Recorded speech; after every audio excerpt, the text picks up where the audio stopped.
So I need everybody in here to make some noise and welcome the 2022 People's Icon, Ryan Reynolds! Well, there he is, Ryan Reynolds winning the 2022 People's Icon Award in Santa Monica, California.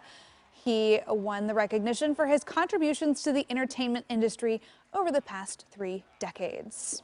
3 decades? Yeah. Wow. It's been in Hollywood a long time. That's wild. Joining us live right now to help break it all down is Liz and Mike from 105.1 The Buzz. Good morning.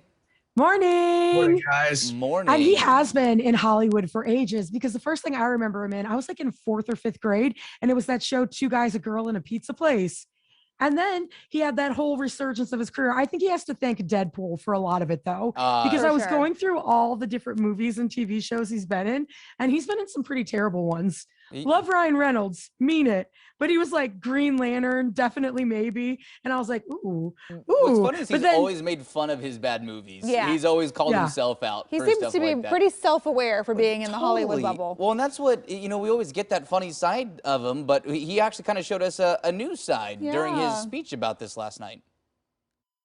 But Blake and my girls, you are quite literally, you're my heart, you're my hope, you're my happiness. I joke that my family exhausts me, but in reality, you give me more strength than any man could possibly deserve. Lastly, and this is super important. Yeah, a different look from Ryan Reynolds. He's funny and sweet. Oh, it's just not a fair fight. We love to see it. Yeah, I know. And I love to watch him and Blake Lively go back and forth on social media. I'm a Ryan Reynolds fan. I didn't mean to just slam him a second ago by saying Deadpool's the only good thing he's been in.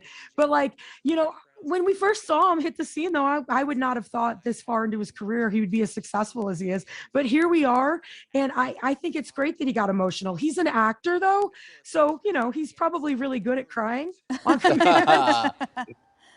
Yeah. That's fair. I mean, in a couple of years, we'll be able to put him on the Canadian Mount Rushmore. I mean, and Liz, not to knock your opinions, but back in the day, he made a couple of really good movies that I consider cult classics for me, like Waiting and Van Wilder. I say Van Wilder has to be thrown out there. Van Wilder absolutely has to be thrown out there. Yeah. Yeah, I mean, he's had great movies. It's just like he would have like a great one, and then it'd be like, ooh. Yeah. And I would still go pay to see every single one of them. And I'd be like, maybe the next one's the one. Right. Let's wait till he's with Sandra Bullock again. He was, oh yeah, that's right. What was that movie?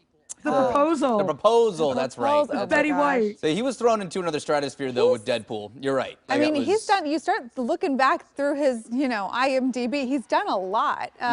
He's been in film and movies for a long time. But I think the other thing, too, that I always enjoy about him is, you know, he got into some other, like, marketing stuff with Aviation Gin, and he does commercials for, like, some cell phone network now. Well, and he owns Wrexham, you know, the football club out in Wales. Right, right. So as he's done other things, he actually owns that cell phone company, Mint Mobile. Oh, really? Oh my gosh. Yeah. So he's quite the, you know, clearly quite the businessman. But then I think it's funny too. He still always keeps that very, like, he always comes across very real. He's always got that dry sense of humor. Yeah. Very entertaining. He just never seems like one of those people in Hollywood that is like reading a script always, you know? So I will say, I like him. before, you know, with Aviation Gin in mind, if you get the chance to go to that tasting room, which is now open on the Northwest side, go do it, do a full like tour and everything. It's a blast. That's my aviation plug, which they did not pay for. It's just me. I enjoyed it.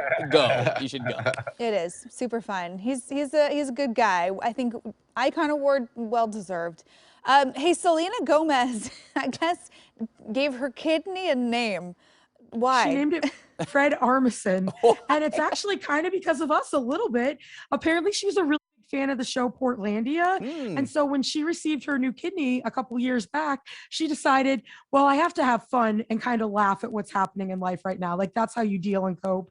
And so the show was making her laugh a whole bunch. And so she's like, you know what? I'm going to name my kidney Fred Armisen. And apparently he knows about it and got so excited he sent her flowers. And it's just a running joke now. So if you ever see her, it is her and Fred Armisen, her kidney.